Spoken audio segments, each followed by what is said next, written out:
Olá, tudo bem? Eu sou o professor Gustavo. Hoje nós vamos trabalhar a segunda parte da Lei 9394 e 96, Lei de Diretrizes Básicas da Educação. Quem tiver interesse na primeira parte, já vai estar aqui o link. A gente vai fazer uma revisão rapidinha para a gente pegar o gancho a partir do que a gente viu, que foi do artigo 1 ao 14.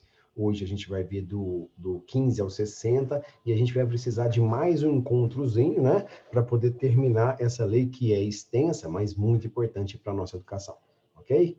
Vamos lá, então. Espero que aproveitem aí a nossa lei 9394 de 1996, né? Então, nós passamos aqui para explicar o que é educação, que educação, todo o processo de estar no mundo é educativo, segundo a LDB, mas ela diz que essa lei vai disciplinar a educação na escola, e que a educação é dever de dois entes, né? Família e Estado, para desenvolver plenamente o ser humano, qualificando-o para o exercício do trabalho e para o exercício da cidadania. Aqui são os princípios, o que você precisa saber são 13 princípios que vão garantir essa educação plena, né, da nossa sociedade. Aqui a gente vai passar por dever do Estado, dever, né, da União, dever da unidade federativa, dever do município, dever da escola, dever do professor. Então, a lei vai fazendo assim, né, essa ideia dedutiva, né, de como deve ser a educação do nosso país, tá? Aqui, dever dos pais ou responsáveis, que é levar as crianças às escolas na matrícula. Aqui vai repetir a ideia de gestão democrática também no artigo 14. O artigo 8 fala que estados e municípios têm funções obrigatórias, mas podem expandir essas funções se elas já estiverem satisfeitas na sociedade. Aqui nós vamos ter o artigo 9, a incumbência da União. O que ela tem que fazer? Elaboração dos regimentos e cuidar dos seus sistemas de ensino, que é o sistema federal, né? Aqui as incumbências de Minas Gerais. Ela vai cuidar do seu sistema, que é o sistema estadual, que vai cuidar mais do ensino médio, né? E a prefeitura vai cuidar do sistema da escola infantil até o ensino fundamental. O artigo 12, repito, quem quiser aprofundar nisso, a aula 1, parte 1, está aqui embaixo, detalhada, né? A gente parou no artigo 14, por isso que nesse momento está só um en passant do que a gente já viu, né? Os últimos aqui foram incorporados no nosso sistema, né? Eles não nasceram na LDB, foram acoplados, que é combater a violência, a cultura da paz, o uso de drogas, isso tudo aí está dentro do que a gente espera da educação e garantido também pelo ECA, né? Teremos que fazer uma aula sobre ele também. As incumbências do professor, né, participar do projeto político-pedagógico e colocá-lo em prática, né? E o 14, que é o último, né, da gestão democrática. Muito bem, gestão democrática é o que garante que nós não vamos ter um ensino verticalizado, um ensino que vem de cima para baixo, já pronto, tecnicista, em que o professor fique alheio a isso. A gestão democrática é a que garante que o professor, pais, alunos, estudantes e comunidades sejam protagonistas do processo de educação. E agora sim, nós vamos para a segunda parte, entremos no artigo 15, complementando o que o 14 falou de gestão participativa. Nós temos aqui autonomia pedagógica. O que isso significa? Significa que, dependendo das reuniões da escola pública com a sua comunidade, o grêmio estudantil, com os pais e mestres, né, com a sua gestão, vai ser norteado um plano de ação para aquela comunidade. Na grande extensão do Brasil, as demandas necessárias para a educação plena, numa comunidade ribeirinha, numa comunidade agrícola, numa comunidade quilombola, indígena, ela é diferente daquela dos grandes centros, né, em que a tecnologia está mais presente. Então, isso significa que se a gente tivesse uma escola que obedecesse a leis que vêm só de Brasília, por exemplo, nós teríamos uma escola manca, que não atendesse a esses ideais complexos da nossa realidade. Bom, partindo dessa ideia, aqui ela divide, isso já foi amplamente falado aqui por nós, né? O que é o Sistema Federal de Ensino? Por dividir os sistemas em 3 setores, né? Fica mais fácil da aproximação entre aquilo que se ensina na sala de aula daquilo que se usa para fazer gestão da própria escola. Então, o Sistema Federal, ele vai pensar na educação superior. Beleza? Então, aqui nós vamos ter a graduação, os cursos de pós-graduação, para quem não lembra ou não fez ainda, né? Ela é dividida em etapas. Então, nós vamos ter a lato sensu e a stricto sensu, ok? Que indica que nós vamos fazer um curso de especialização aqui, de mestrado e doutorado de cá, ok? O sistema estadual, ele vai cuidar do ensino médio, o ensino médio. O ensino médio, ele tem como idades, né? 15, 16 e 17 anos. Aqui termina, então, né, a nossa educação obrigatória, educação básica, que é formado pelo ensino médio, mais a educação infantil, mais o ensino fundamental, garantidos aí pela prefeitura do seu município, tá? Então, o ensino fundamental, nós vamos ter ele aqui, ó, com 6, 7, 8, 9, 10, 11, 12, 13, 14 anos. 1, 2, 3, 4, 5, 6, 7, 8, 9. São 9 anos na etapa fundamental.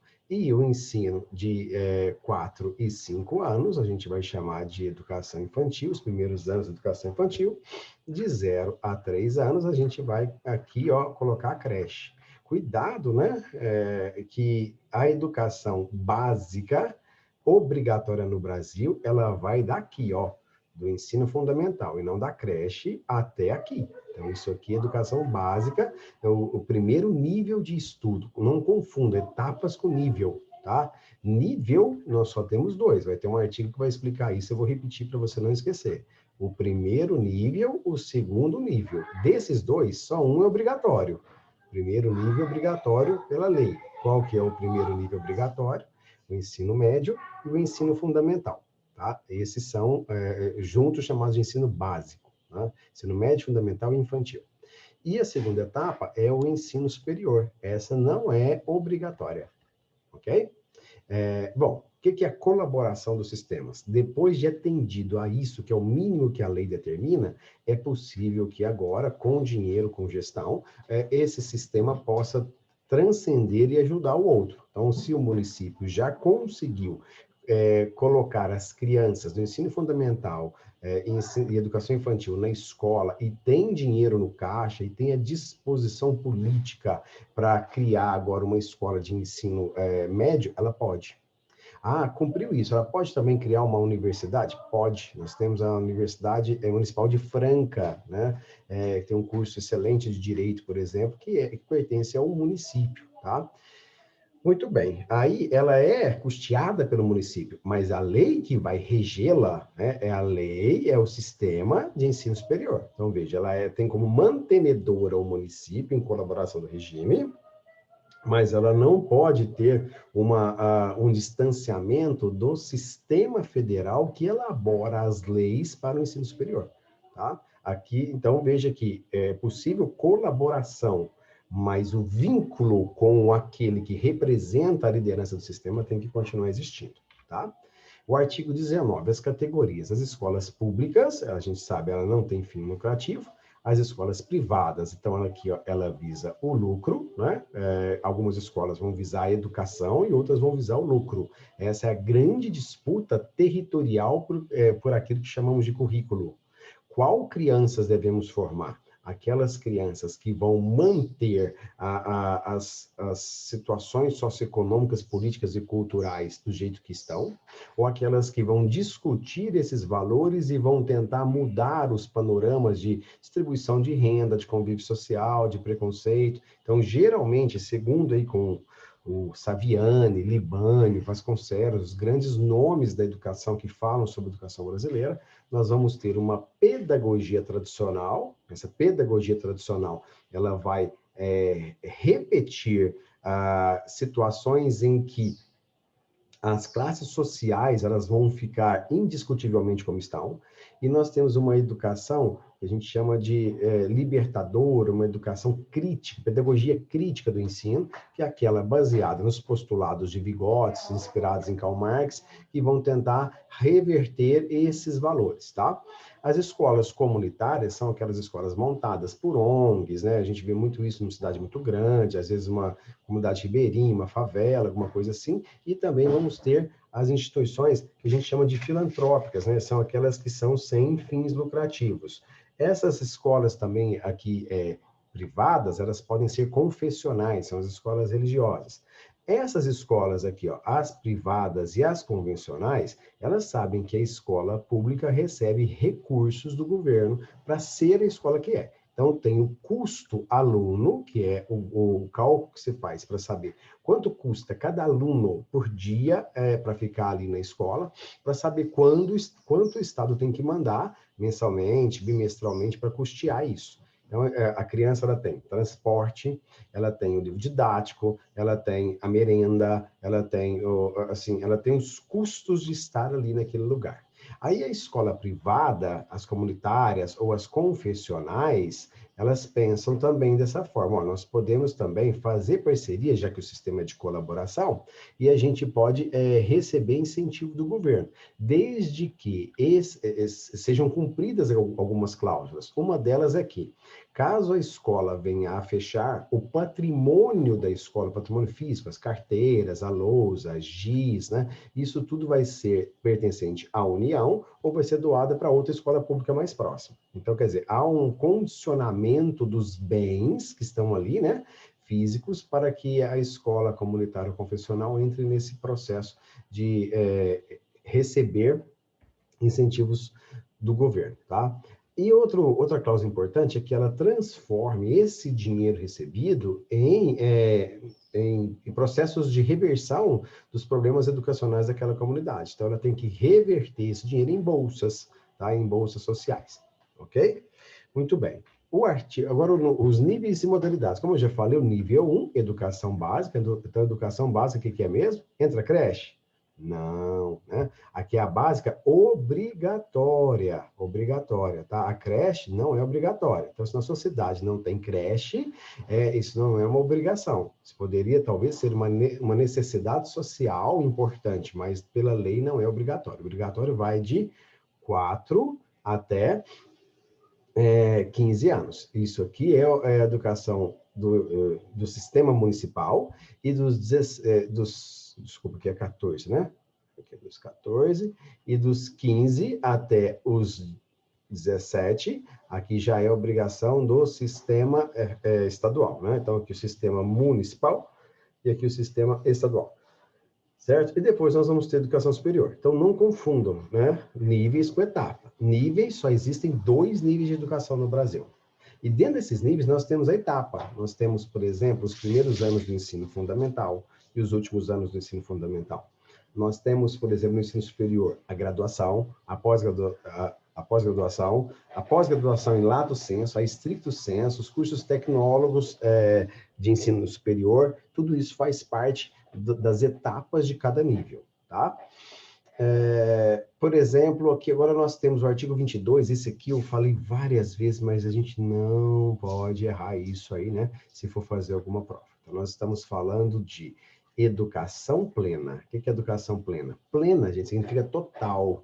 A educação total não significa só o saber cognitivo, não significa mais saber as 26 capitais do seu país, não significa saber, por exemplo, qual é a diferença de fuso horário entre Brasil e Inglaterra, não significa só saber as fórmulas de velocidade igual ao espaço sobre tempo. A educação plena, ela tem que ter esse conhecimento associado à prática, ao exercício da cidadania. Então, aqui fala-se de ética, de moral, de capacidade de aplicação do seu saber para o bem da sociedade, de ser um instrumento social de reforma comportamental da sua comunidade. Isso tudo, onde nós vamos aplicar esse exercício de cidadania? Não posso, então, tentar aplicar isso dentro desse quarto, sozinho, né, gravando, ou, falando comigo mesmo com uma câmera. Eu preciso estar, como Aristóteles falou, diante da comunidade, ser um animal social. E onde isso acontece, depois que passamos para uma nova etapa, né? Além do processo da escola, é o trabalho. Então, aqui o tripé da educação é isso, qualificação para o trabalho. É no trabalho que a gente percebe quem está exercendo a cidadania de empatia com o próximo e quem está aplicando os conceitos que aprendeu na escola. Isso o que é? Isso é o tripé da educação, tá? Importantíssimo aí para nós, para nossa formação plena. Sem esses dois aqui, ó, nós não temos educação plena. Nós temos um sujeito que sabe muita teoria, né? Hitler, por exemplo. Você quer uma pessoa mais inteligente do que o Hitler, né? Que criou medicamentos, vacinas, automóveis, tecnologia. A inteligência dele, nossa, é muito grande. Mas o que ele fez? Ele não exerceu a cidadania. Pelo contrário, ele foi na contramão da ideia de pluralidade cultural, de respeito ao próximo, de exercício cidadão. E onde que ele fez isso? Na prática social, na prática do dia a dia, do seu trabalho, exercendo a sua potência de líder do Partido Socialista da Alemanha, né? Muito bem. O artigo 23, ó, nós temos aqui as organizações de uma escola. Você deve trabalhar numa escola, é muito comum e fácil de gerir uma escola organizada em bimestre, né? Então, são 4 etapas, né? Essas quatro etapas elas são divididas em pontuações, o professor aplica uma avaliação, mas poderia ser diferente, poderia ser trimestre. Eu trabalhei num colégio que eram trimestres. Entre um trimestre e outro, tinha uma folga, nós não tínhamos aula, uma semana sem aula, para os alunos que foram aprovados naquele bimestre, né? E nós dávamos atenção para aqueles alunos que estavam em processo de recuperação, que não atingiram aqueles objetivos propostos para aquele bimestre, tá? Então, aí é uma outra forma. É certo ou errada? Nenhuma das duas. As duas são garantidas pela lei. A gente percebe muito a ideia de ciclos também poderia ser implantada na sua escola. Então, não tem mais série, né? Tem ciclos, nós precisamos aprender esses valores para depois passar para um outro ciclo. A gente poderia dividir por idade, né? Respeitando a natureza biológica do aluno, né? Nós poderíamos dividir, então, por idade, alunos de 5 e 6 anos numa turma, alunos de 7 e 8 anos na outra, alunos de 8 e 9 em outra sala. A gente poderia dividir sei lá, por temáticas, né? A gente poderia dividir as salas, né, de humanas, biológicas, exatas, né? Quer dizer, isso aqui, que talvez comprove, o nosso primeiro slide dessa segunda parte, é a autonomia pedagógica. Não é o governo que vai decidir isso, é a escola, o gestor, os pais, a família, a necessidade daquilo ali, tá? Ai, professor, mas eu trabalho num colégio que não tem isso. Eu já entrei aqui, já estava tudo pronto, é só entrar na aula e fornecer os conteúdos. Porque essa escola está no modelo liberal, tradicional, em que essa participação democrática ela não é tão vigente, tá? É isso aí. Então, tem que lutar para que vocês, enquanto profissionais, possam, dia a dia, pouco a pouco, poder participar mais do processo de educação, que não é só falar sobre a matéria. Hoje a gente tem o Google, né, para aprender sobre a matéria. Então, qual que é a função do professor? Ok? Então, tem que ser revisto. Isso é revisto lá no planejamento pedagógico da gestão democrática, garantido, não esqueça, artigo 14 da LDB. Ok? No 24, a gente tem a quantidade de horas-aulas por ano. Então, a gente tem que dividir essas 800 horas divididas em 200 dias.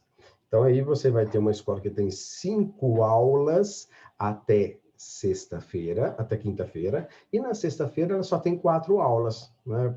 Se eu fizer isso, vai dar 800 horas? Vai.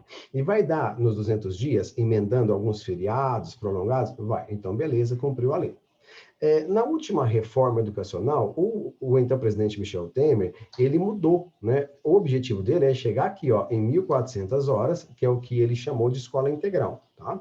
E até 2022 já tem o primeiro cálculo previsto. Nós temos que aumentar de 800 horas para 1.000 horas. mantendo os 200 dias. Isso significa que a gente não vai poder terminar só no 5º horário. Será que seria necessário colocar o 6º horário, o 7º horário? Aí daria as 800 horas? Ó, fizemos o cálculo aqui, deu certinho. Então, beleza, estamos cumprindo a lei. Ah, não, mas aí o aluno fica muito cansado no 7º horário. Vamos colocar, então, até o 5º horário, mais ou menos até 11h30 da manhã, e ele volta à tarde, às 2 horas da tarde, e cumpre o restante das horas até chegar em 1.000 horas por ano. Opa, legal! Então, a gente pode dividir, então, a parte da manhã, ensino das disciplinas, os eixos temáticos, e na parte da tarde, prática esportiva, ou um curso profissionalizante. Podemos fazer isso? Podemos. Quem que vai decidir isso? Voltemos lá para você não esquecer, hein? Quem que vai decidir isso? A autonomia pedagógica. O artigo 14, a gestão democrática, tá vendo? Isso é a escola que vai decidir. O modo como o governo disse, ó, temos que chegar a 1.000 horas. Como que vai chegar? Aí é a escola que vai decidir.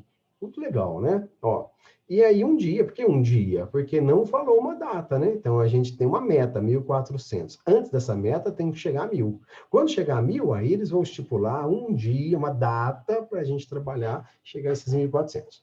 O artigo 25, ó, regula a quantidade de aluno por sala. Então, você não vai chegar numa sala e ter lá 200 alunos, né? Você vai ter uma quantidade máxima, dependendo aí da metragem da sala, dependendo do custo do aluno, dependendo da capacidade da escola, né? Isso tudo é relativizado e também garantido pela gestão pedagógica. O 26, o que se ensina? Agora sim, o que se ensina? Nós vamos ter uma base nacional curricular comum, e essa base nacional curricular comum, gente, eram as disciplinas que a gente estudava. Essas disciplinas, elas carregavam demais o aluno, né? Então, era Física 1, Física 2, Física 3, Matemática 1, Matemática 2, Matemática 3, Biologia 1, Biologia 2, História do Brasil, História mundial, literatura, português, artes, redação, sociologia, filosofia. Nossa, isso ficou muito grande, difícil, ficou um bolo, né? Então, o que eles pensaram? Vamos dividir em 4 mais a redação, né? Então, nós vamos colocar a primeira, o eixo, né? O eixo temático, linguagens e códigos. O segundo, matemática e suas tecnologias. O terceiro, ciências da natureza, ok? Da natureza. E o quarto, ciências humanas. Ciências humanas. E assim a gente consegue, dentro desses 4 eixos temáticos, usar aquelas disciplinas, mas selecionando o que é realmente importante para um currículo nacional, ok? Então, nós vamos ter que ter recortes do que a gente vai estudar, ok? Uma adaptação. E aí, por exemplo, se a nossa escola convencionou que de manhã vamos estudar a BNCC, à tarde vamos ter os itinerários formativos. Os itinerários formativos são justamente aquela parte que vai atender às especificidades daquela comunidade. Então, se naquela comunidade nós estamos numa região em que há muita pesca, nós vamos ensinar sobre o tipo de peixe que tem lá, quanto custa esse peixe, como a gente pode acondicioná-lo para, com qualidade, levá-lo à cidade para poder fornecer, seja para a própria escola no consumo ou para poder vender, quer dizer, que custo técnico nós vamos fazer em torno da realidade daquele aluno que está ali, cujo pai trabalha nessa atividade de pesca. Nós temos uma atividade agrícola, uma atividade quilombola, nós temos ali uma atividade mercantil muito grande, industrial muito grande. Então, os itinerários formativos, eles vão pegar essa realidade prática para qualificar para o trabalho. Lembremos que o tripé faz o quê? Qualifica para o trabalho. E a gente não estava ensinando nada disso nas nossas escolas, a gente ensinava só as disciplinas e o conteúdo teórico. Tá? Então, vem fechar com pertinência, com importância, né? Com importância essa ideia de que, para cumprir o tripé educacional, nós precisamos preparar o aluno para o trabalho, né?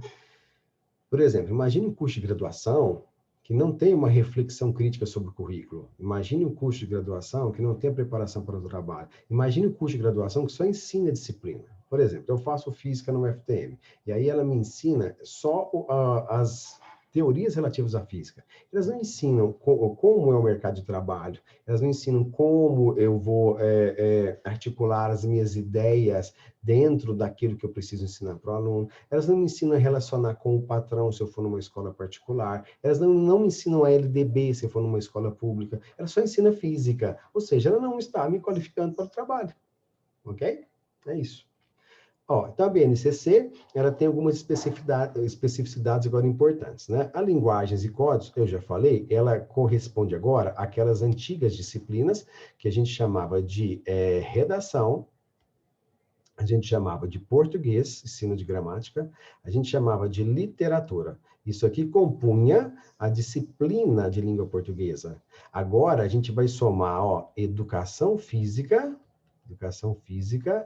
artes e inglês. Ou seja, todas as linguagens, inclusive a linguagem corporal, é necessário que o aluno tenha domínio do seu corpo, como ele funciona, da biologia do seu corpo, se ele deve ou não deve usar anabolizantes, se ele deve ou não deve usar aquele energético antes e depois de treinar. Quer dizer, então, isso tudo está dentro do universo das linguagens. As linguagens artísticas e o inglês, que é uma língua estrangeira, ou pode ser o espanhol, né? Então, nós vamos ter aqui, ó, educação física, ela é facultada, anota isso aí, facultada a matrícula para quem? Para quem já trabalha, então imagine, o sujeito, ele trabalha o dia inteiro, vai fazer uma escola noturna garantida pela lei, e é obrigado ainda a fazer educação física, se ele tiver disposição para fazer, ele pode, mas ser obrigado a fazer, como que ele vai desempenhar as suas funções no outro dia, né? Então, isso pode comprometer. Então, dá-se a liberdade de escolha para o aluno. Se ele tiver mais de 30 anos, também ele está isento de fazer a matrícula. Se ele tiver uma doença grave ou que tenha prole, que tenha família, que tenha filho. Então, algumas ressalvas em respeito a esse trabalhador, tá? As artes, todas as artes são obrigatórias? Não, escultura não é obrigatório, né? Mas artes visuais, dança, teatro e música, isso aqui é obrigatório na BNCC. Tá? Então, essas quatro aqui, né? Artes visuais, que é a pintura, né? A dança, o teatro e a música. A escultura, a arquitetura, elas podem ser ensinadas? Podem, desde que você cumpra essas quatro, e você pode agregar mais coisas, né? Matemática e suas tecnologias, ela incorpora uma área só. Ciências da natureza, aqui é a parte da biologia, física e química. Ciências humanas, história, geografia, mais filosofia e sociologia. Olha só que interessante. Essas ciências humanas, uma incorporação que deve NCC, é que deverá valorizar a formação do povo brasileiro. Então, para isso, a gente precisa de filmes nacionais, tá? Então, é legal que tenha incentivo, é legal que a Ancine esteja funcionando. Olha aí onde que entra nosso currículo. É legal que exista um Ministério da Cultura. É legal que tenha uma lei que seja regularizada, porque a gente sabe que a lei ela ajudou muitas pessoas que não eram artistas e se beneficiaram com elas, mas a lei que seja feita de forma correta, como para desenvolver esse processo de valorização da formação do povo brasileiro, isso tem que ser importante. Então, quando eu falo em formação de povo brasileiro, isso aqui entra vários eixos, né? Entra a literatura, entra a filosofia, sociologia, história. Aqui está falando, né, do índio, aqui está falando do negro, e aqui está falando do europeu, Então, nós vamos ter que separar, em média, um filme por mês, né? 2 horas de filme, em média, um filme por mês. E nós vamos ter também, de acordo com o parágrafo 9, selecionei esses daqui que são os mais importantes, temas transversais. O que é um tema transversal? É aquele que passa por todas esses eixos temáticos aqui. Por exemplo, o que a matemática tem a ver com direitos humanos? Vamos fazer o cálculo de quantas pessoas negras estão presas e quantas brancas nunca foram presas, apesar de serem acusadas? O que a biologia tem a ver com os direitos humanos? Vamos ver como Hitler, no processo de eugenia, ele trabalhou a questão do que é raça, por exemplo. O que a sociologia tem a ver com os direitos humanos? Tá vendo? Então, os direitos humanos, ele passa em todas as matérias, assim como proteção à criança, já garantida pelo ECA. Tá? Então, temas transversais são os temas que unem mais de um eixo temático. Nós vamos assistir ao filme, por exemplo, Carlota Joaquina. Quem que poderia viabilizar o trabalho educativo em torno desse filme? Ó, poderíamos ter o professor de História, explicando quem é Carlota Joaquina. Nós poderíamos ter o professor de Literatura, trazendo as obras que foram feitas nessa época aqui no Brasil. Nós poderíamos ter o professor de Sociologia, explicando as relações sociais entre as pessoas que vieram para cá, os portugueses, o choque cultural dos portugueses com a vida de Dom João VI, e o que aconteceu na nossa sociedade aqui. Nós poderíamos trabalhar as questões assim, ligadas a todo o processo formativo do povo brasileiro e terminar com uma produção escrita. Ou seja, tema transversal é isso, é quanto mais matérias de antigas disciplinas nós tivermos para poder aprofundar na discussão do que é ser povo brasileiro hoje, qual é a identidade desse povo, mais você está cumprindo o que é ordenação da BNCC, ok? A educação rural. A educação rural, ela tem um capítulo, o artigo à parte, que é o artigo 28, né? Assim como tudo que eu falei, se fosse uma educação quilombola, uma educação do campo, educação indígena, todas elas terão adaptação do currículo, né? Será que é necessário, por exemplo, para esses meninos aqui, ensinar logaritmo a eles? Será que não seria assim, um pouco mais evidente ensinar para eles o cultivo da jabuticaba? Né? Porque todo quintal deles tem uma jabuticaba, por exemplo, né? E a partir dessa jabuticaba, ensinar matemática, ensinar noções de biologia e tudo mais, né?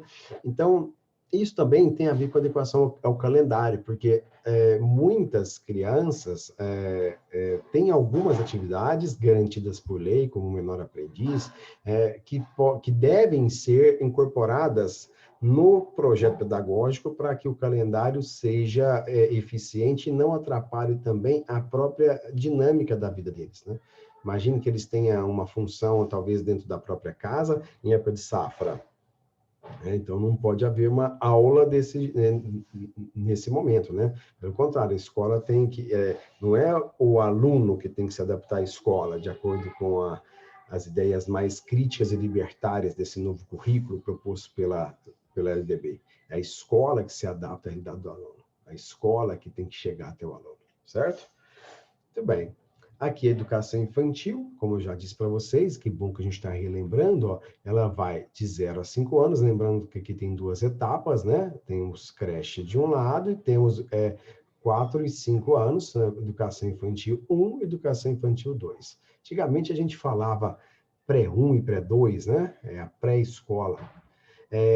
Tem avaliação nessa época? Tem. Uma avaliação, às vezes, pode ser um relatório, uma comunicação aos pais, atividade que as crianças fazem, por exemplo, que elas levam para casa. É uma avaliação que registra o que o aluno fez, mas ela não vale nota. Então, ela não pode reter o aluno e ela não pode aprovar o aluno, porque ela não tem esse valor. Ela simplesmente registra o que ele fez. Então, ó, ele fez isso durante essa etapa, ele fez isso durante esse ano, ele fez isso durante esse bimestre, tá?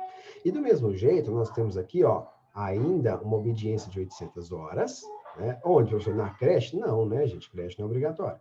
Educação infantil. Obediência aos 200 dias, e aqui mudou, né? Porque se a gente está acostumado, né, no ensino fundamental, no médio, né, no superior, por 75%, que é o limite de falta, aqui aumenta. Possivelmente, gente, porque as crianças, elas têm também direito a ficar mais tempo com os pais. Elas também ficam mais doentes até criarem uma certa imunidade, então elas vão ao médico mais vezes, né? Então, elas têm uma certa mobilidade maior, uma flexibilidade maior aí na questão das faltas, tá? O que é turno parcial? Pode cair na sua prova. 4 horas. Ah, se eu dobrar vai ser integral? Cuidado, hein? Na sua prova eles vão mudar isso aqui, ó. Vão colocar 8 horas. Tá? Então, turno parcial, 4. Integral, 7 horas por dia. Beleza? O ensino fundamental, o que diz? Ó, uso da língua portuguesa. Isso aqui, gente, é preferencialmente. Lembra que a gente tem uma flexibilidade pedagógica e a gente tem uma adaptação ao currículo dentro das comunidades que estão distantes dos grandes centros? Então, isso significa que eu devo ter respeito às línguas indígenas e africanas, se aquela comunidade assim exigir.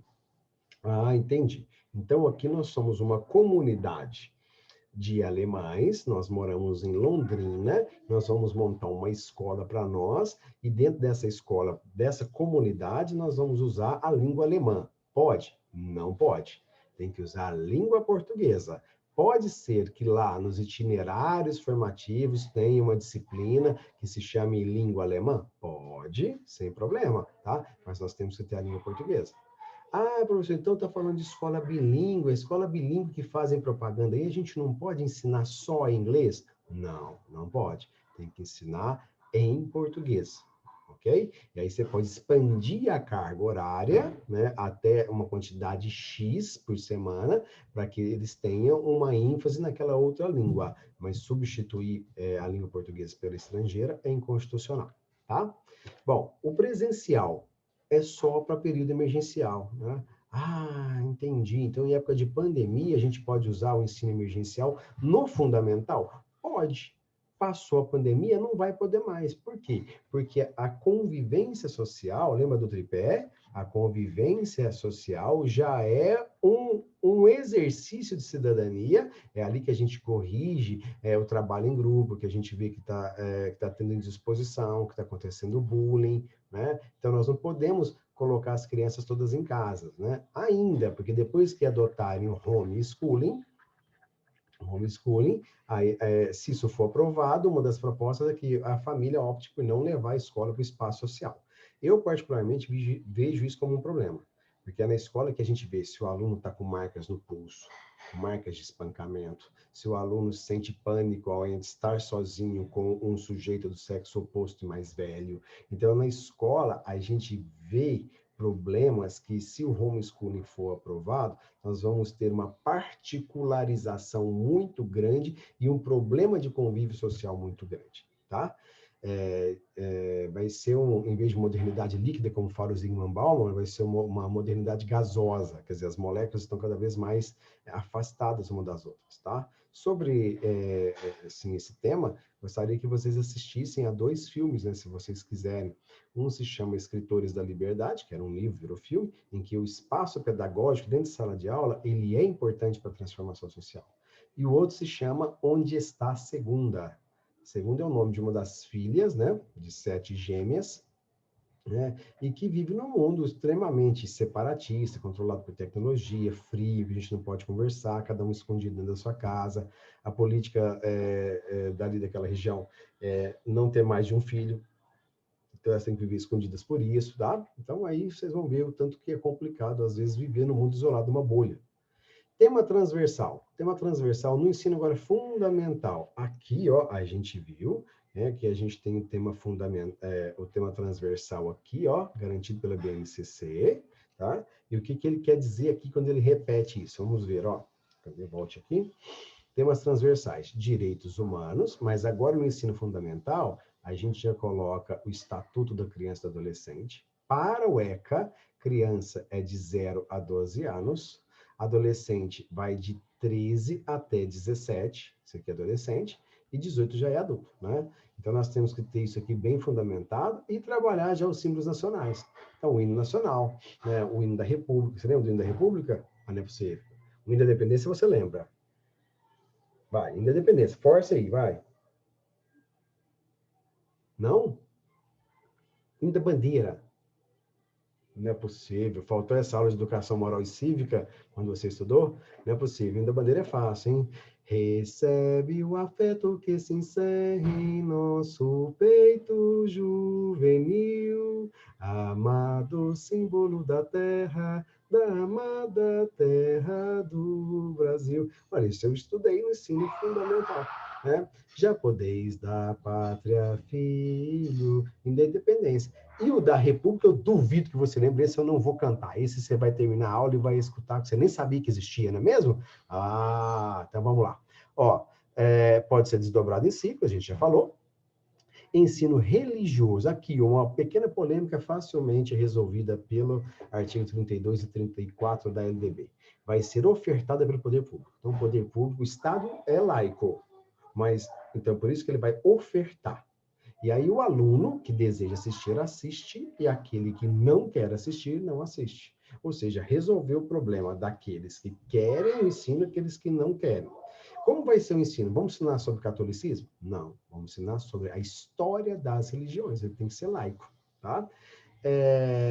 Tá, e como que ele vai ser ofertado na prática? Dentro da grade curricular.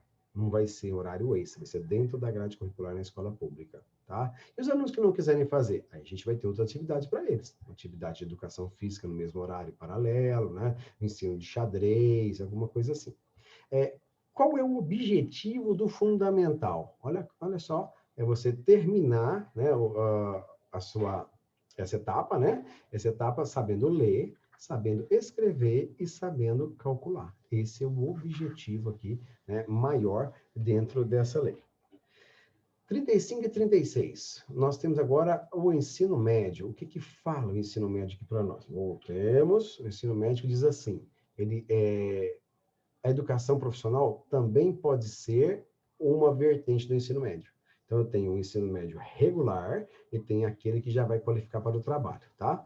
Prepara para o exercício de uma profissão na escola ou empresas parceiras. Então, a escola, se ela tiver uma oficina, se ela tiver um laboratório, vamos imaginar, por exemplo, o SESI, né? O SESI não é uma escola pública, mas é um exemplo disso. Dentro do SESI, você tem laboratório de informática, laboratório de música, laboratório de química, você tem estúdio, você tem lugar para fazer teatro, quer dizer, você tem uma série de situações que podem preparar o aluno para o exercício do trabalho.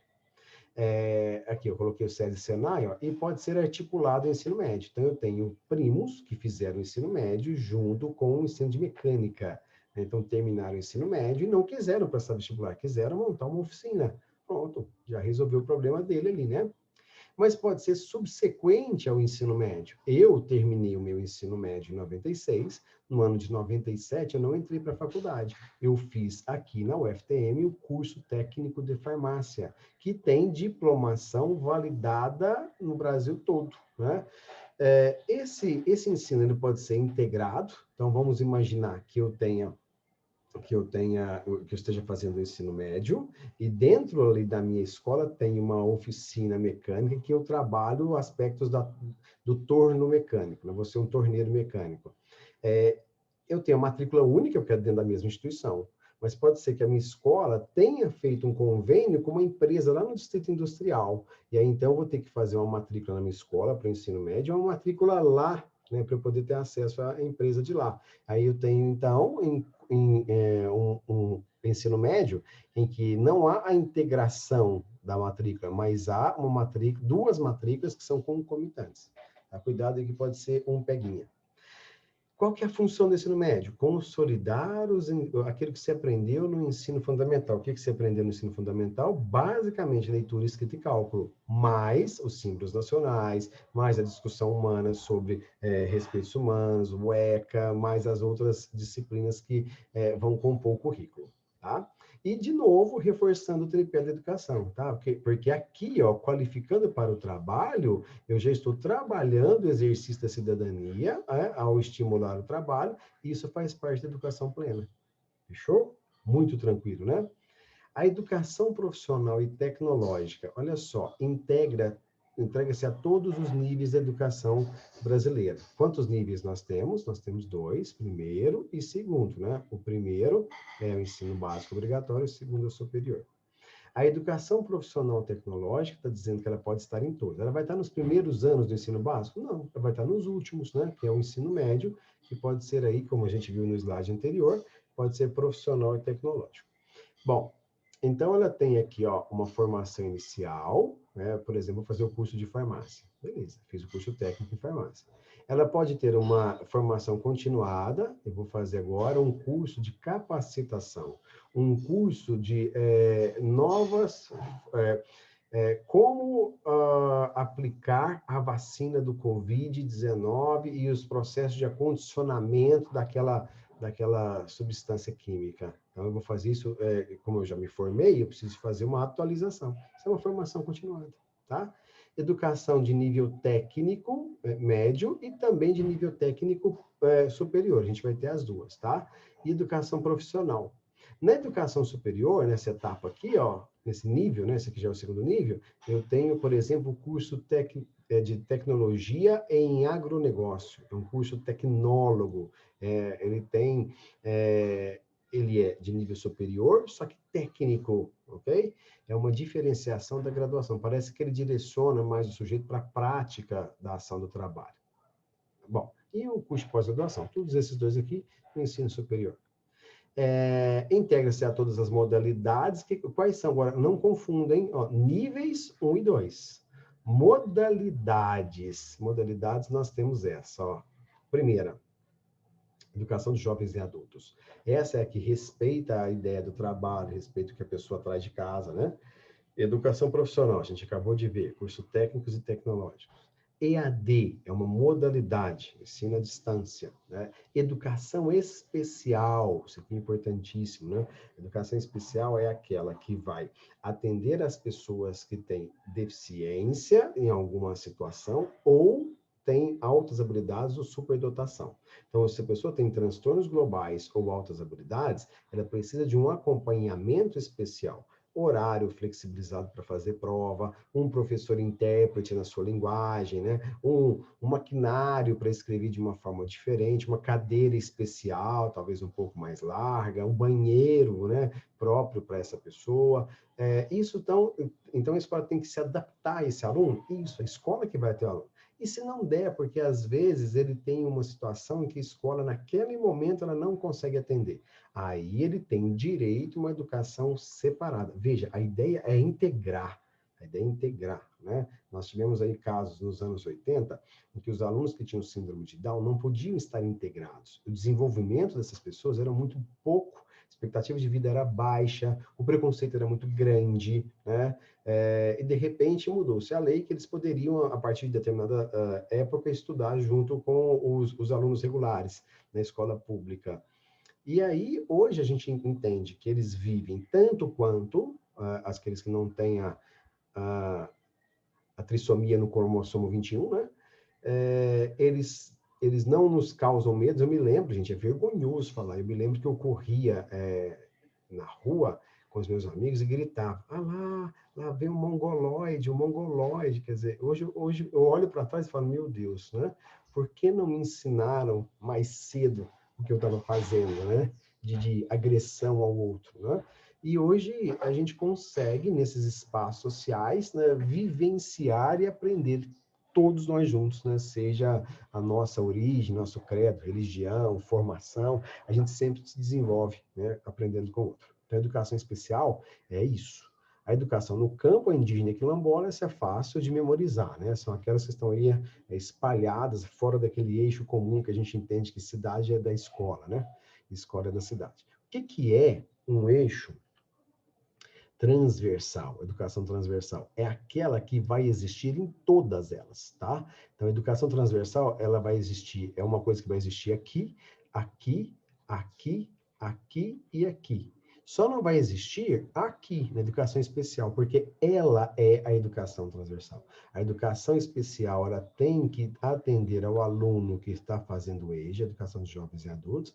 A educação profissional tem que estar aqui. Você vai numa colação de grau, tem alguém fazendo a interpretação do hino nacional lá para a gente em Libras, tá? Ela tem que estar aqui. Já tem programas de computador, você aperta uma tecla, ele lê em voz alta aquele exercício que o aluno tem que fazer. Isso é de uma inclusão muito grande. Se o aluno é cego, ele precisa de um computador que fale. O meu computador aqui tem a Cortana, então eu falo alguma coisa, a Cortana me responde, né? Então isso aqui é muito legal, né? Para você interagir. A educação no campo, né, também tem que estar aqui. Então, se a educação especial está em todas as modalidades, é porque ela é transversal. Isso cai em prova, beleza? Muito bem. No 37 ao 42, nós temos aqui o EJA. Toda vez que falar em EJA, você vai lembrar desse carinha aqui, né? Paulo Freire. Inclusive, a gente tem que fazer uma aula sobre ele, Pedagogia do Oprimido, que está aí no seu currículo, né? Grosso modo, gente, para você entender esse cara aqui, ó, vamos pensar no passado, né? Vamos pensar aqui em 1789, Revolução Francesa. A Revolução Francesa, ela coloca a burguesia no poder. Tudo o que a burguesia faz, a gente pode resumir em uma palavra: liberalismo. Então, liberalismo econômico é a forma de governo da burguesia, que vai governar com o que a gente chama de estado de intervenção mínima. Ou seja, o Estado ele vai agir politicamente, mas não vai interferir na economia. Ele vai deixar para o empresário essa movimentação de geração de lucro de empresa. Tá? Então, se você tem aí um presidente da República que fala que tem que derrubar a Amazônia para montar uma fazenda de gado extensivo, ele está fazendo um governo liberal. Ele está fazendo aquilo que vai dar lucro para uma comunidade que aqui a gente está chamando de burguesia. E o ensino que a burguesia vai fazer, a gente vai chamar de tradicional. O ensino tradicional é aquele que vai resguardar que esse modelo liberal vai perdurar por muito tempo, porque ele é muito quadradinho. É assim, ó, o católico casa com católico, o branco casa com branco, o rico casa com rico, o poder está no pai, o poder está no mais velho, o poder está no mais rico. A gente chama de sociedade patriarcal. Quando a gente fala em escola, as pedagogias oriundas desse modelo são chamadas de pedagogia tradicionais, tá? Então, a pedagogia tradicional é essa, em que o poder está no professor e ele passa para o aluno. O aluno fica quietinho. O aluno é uma tábula rasa, ele recebe o conteúdo do professor. Aí, chega um momento, influenciado pelo psicólogo, né, o Carl Rogers, que os alunos estão reivindicando um pouco mais de liberdade. Então, inverteu a pirâmide. Agora o foco vai no aluno. Tá? Então, essa pedagogia tradicional, agora humanista, é aquela que o professor não pode intervir. O aluno ele vai crescendo, ele vai aprendendo. Uma hora ele aprende, ele amadurece, né? Você não pode ficar chamando muita atenção. Você não pode, esse é o modelo tradicional humanista. Aí chega um momento, e esse momento vem muito forte aqui em nós, né? Do tecnicismo, que vem na ditadura. Né? E na ditadura anula o papel do professor, porque vem os livros com técnicas de siga tais passos para fazer tal exercício. Então vem aí a ideia de Instituto Universal Brasileiro, né? O ensino à distância. O ensino à distância não precisa do professor. É uma aula gravada, né? Que vai valer 5 anos, o aluno ali assiste, segue os passos da apostila, e se tiver dúvida, procura um tutor. Aí, depois dessa ideia, dos anos 60, 70, vem o fim da ditadura no Brasil, e aí a gente abre espaço para o que a gente chama de pedagogia crítica. A pedagogia crítica, ela tem esse nome porque ela não vai aceitar isso. Na pedagogia crítica, o professor é importante, e para ser importante, ele tem que participar do processo de elaboração do que vai ser ensinado. Aí vem o projeto político-pedagógico. Aí vem a ideia de que o Estado tem que garantir o ensino mesmo para aqueles que não puderam estudar em época regular. Então, vem o ensino de jovens e adultos. Aí vem o Paulo Freire dizendo, né, que a pedagogia a ser ensinada, ela não está com foco nem no professor, porque se eu focar no professor e no aluno, isso aqui é pedagogia tradicional. Se eu focar do aluno para o professor, eu tenho a humanista. Tá? Ele vai dizer que a professor e aluno, eles estão aqui, ó, e o que importa é isso aqui, ó, é o processo, é o meio. O professor contribui, o aluno também contribui e ambos vão aprendendo. E nesse processo, a gente vai partir da realidade do aluno, que ele já reconhece enquanto sujeito que está no mundo, que trabalha. Então, se eu tenho pirâmide aqui, ó, o aluno não teve educação plena porque perdeu os anos iniciais, mas ele já está na sociedade exercendo cidadania. Ele já está trabalhando mesmo sem ter tido o diploma dele. O que falta? Não falta ensinar os conteúdos básicos? O que esse aluno tem de carga a trazer para a escola? Tudo que ele viveu e tudo que ele trabalhou, e tudo que ele viveu no trabalho. Né? Então, o que a gente vai fazer? Vai começar ensinando, respeitando essa realidade. Então, se o aluno trabalha num caixa de supermercado, a gente vai dar exemplos para ele da vida prática dele enquanto sujeito que trabalha com a matemática no caixa de supermercado. E a partir disso, ele vai percebendo as relações de trabalho, se são opressoras ou não opressoras. O que a lei vai trazer para a gente? Vai trazer que o EJA, ele vai respeitar, olha aqui, ó, as condições de trabalho e de vida. É exatamente isso que fala o PF, o Paulo Freire, que é visto como um grande inimigo do governo. É lógico, é o que eu acabei de explicar. Por que ele é um grande inimigo do governo? Porque ele tem uma pedagogia crítica que critica a tradicional. Então, de fato, Quem tem o tradicionalismo encarnado vê o Paulo Freire como um grande inimigo. Quem é da LDB, quem é democrático, quem quer uma educação emancipatória, quem quer o aluno reflexivo, já bate palmas para o Paulo Freire, né? Ok? Ó, estimula a permanência na escola e por isso que a gente vai ter ali o lanche para o aluno, né? Não é porque a escola pública é uma escola permissiva, não, não se apronte com fome, né? Ó, acerta o passo, então depois que você fez ali, né, os seus ensinos regulares, você pode prestar o Enem, né? Pode prestar o Enseja e tem que ser gratuito, óbvio, né? Muito bem. A educação agora superior. Do que fala essa lei, né? O que são? Instituições pluridisciplinares. Então, você vai fazer, por exemplo, o curso de física. Olha só, eu faço física na UFTM, né? Primeiro dia de aula, primeira matéria que eu fui estudar, filosofia da educação. Mas eu vim aqui para estudar física, eu vou estudar filosofia da educação? Olha aqui, pluridisciplinar. Beleza? E se eu vou ser um educador, eu tenho que saber de educação também. Esse é o grande problema, talvez, da nossa educação. A gente tem muitos profissionais excelentes, profissional que fez engenharia e dá aula de matemática, por exemplo. Ele tem um saber matemático de excelência. O que falta para ele? Falta estudar LDB. Falta a filosofia da educação para ele, ok? E a hora que ele ficar excelente na filosofia da educação, na sociologia da educação, e com o saber que ele já tem, ele vai ser o melhor professor do mundo, porque ele vai ter a etapa plena da educação formada para exercer o seu trabalho em sala de aula com cidadania. Beleza? Ó, produz material intelectualizado. 1/3 do corpo docente tem que ter mestrado e doutorado. Sugiro que você vá agora na descrição do vídeo e vá assistir ao vídeo do Plano Nacional de Educação, que fala exatamente para a expansão desse número aqui de pessoas formadas, né, como doutores e mestres. E a gente tem faculdade quando a gente fala em campo de saber. Então, até alguns anos, a gente tinha a Faculdade de Medicina do Triângulo Mineiro. Por que era faculdade? Porque era só na área de biológicas. Tinha um curso de enfermagem, tinha um curso de medicina. Agora a gente já tem a universidade. Que característica a ideia de universidade? Né? É a ideia de que nós temos muito mais cursos em diversas áreas dos saberes. Então, na área de humanas, na área da psicologia, na área da medicina, na área das licenciaturas, aí vira universidade, ok? A expansão aí de cursos. A educação superior, o que ela tem que agora que fazer? Ó, criar, organizar e extinguir cursos. Fixar currículos e programas de acordo com a lei, estabelecer projetos de pesquisa, fixar o número de vagas, tudo muito claro no portal da universidade, no diário oficial, no quadro de comunicação ali do aluno quando ele chega e passa por aquele corredor que todo mundo passa, né? Tudo tem que estar muito bem publicizado. Tá?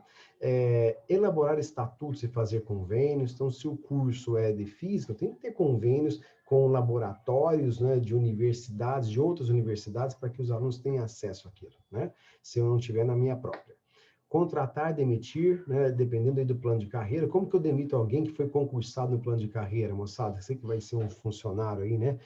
Se você ocorrer em quebra da ética, aí a gente vai instaurar um processo administrativo disciplinar, o PAD. Esse PAD, ele vai colocar você em investigação, e se você for condenado por esse PAD, aí nós abrimos o processo, que pode ser civil, que pode ser trabalhista ou administrativo, tá?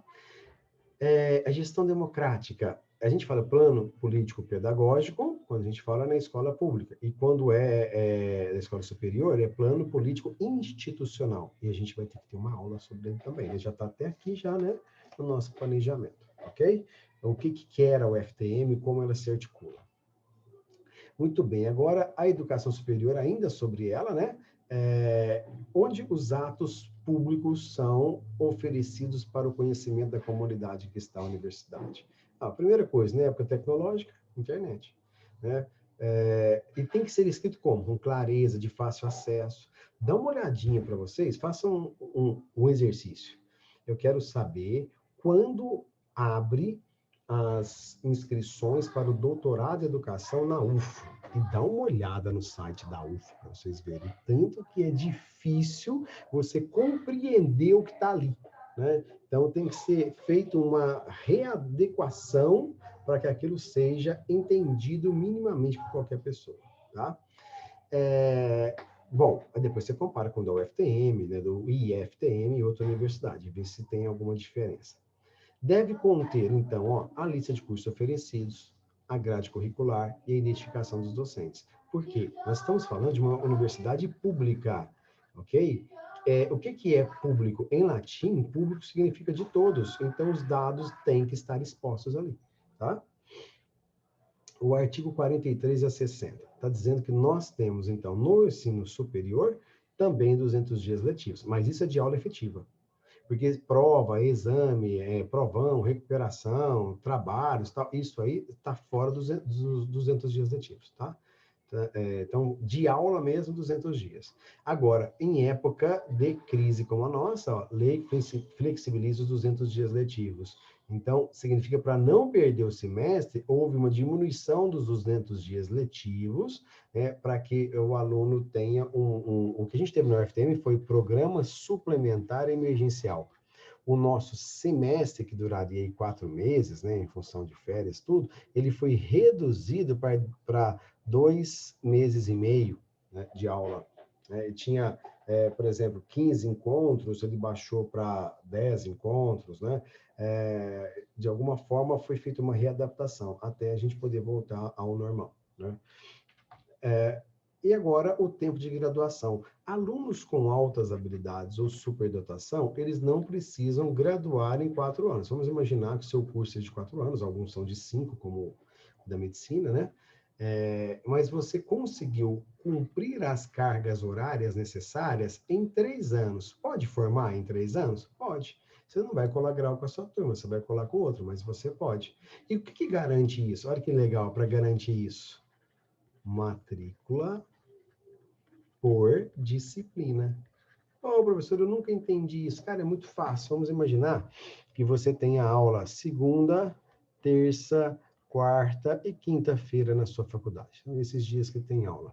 Aí você tem o primeiro horário, o segundo horário, o terceiro horário, o quarto horário, o quinto horário e sexto horário na parte da manhã. Tem aluno que não gosta de acordar cedo. Então, ele vai fazer a matrícula, por exemplo, ó, no terceiro, quarto, quinto e sexto horário. Então, ele vai ficar com matérias pendentes porque não cumpriu toda essa carga horária. Ah, pode fazer? Pode.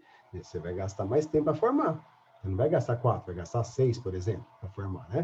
Porque você está fazendo por matrícula. Aí, se eu conseguir, então, fazer a matrícula nessa disciplina no primeiro horário, nessa no segundo, no terceiro, no quarto, no quinto, no sexto, e eu ainda tenho gás para fazer lá na parte da tarde mais 2 disciplinas em outra universidade. Pode?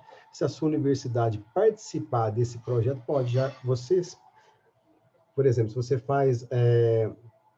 você faz biologia e você quer se especializar em alguma coisa relativa ao cérebro, e você quer fazer um curso na faculdade de psicologia sobre determinada situação emocional no cérebro.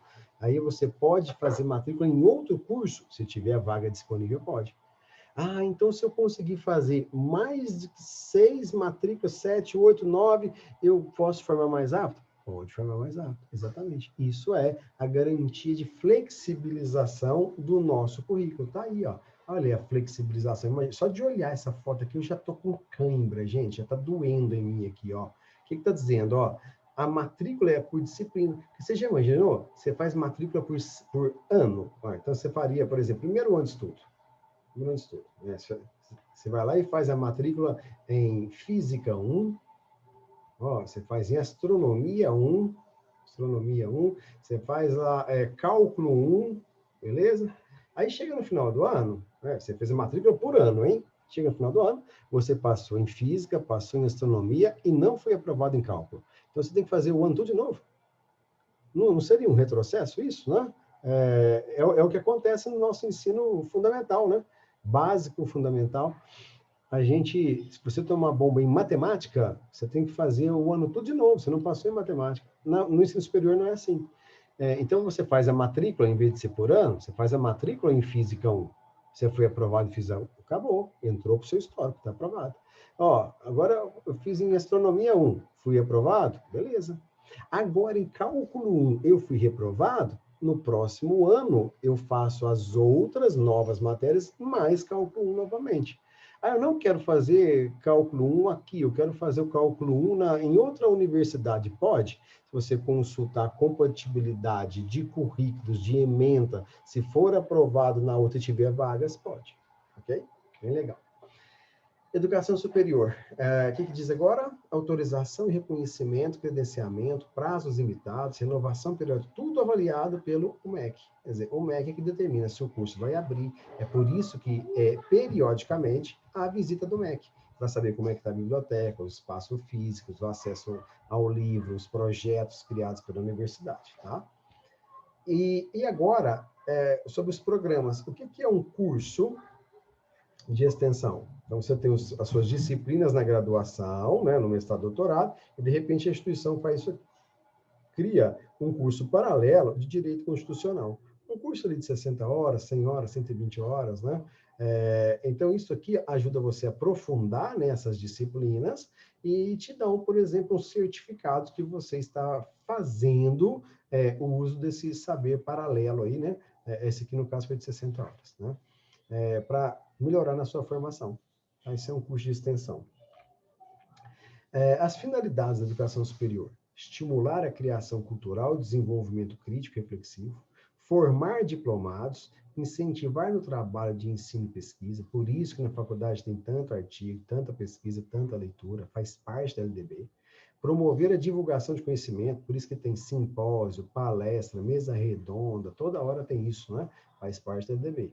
Aperfeiçoamento dos profissionais, por isso que tem o curso de extensão, né? Essa semana nós tivemos o dia do físico, então nós tivemos vários cursos de matemática, de física, astronomia, né? E atuar em favor da educação básica. Então, muitos estágios do ensino superior são feitos em licenciatura na educação básica, certo? E é isso. A gente termina por aqui. Fica faltando só um pedacinho aqui que eu vou adiantar para vocês, né?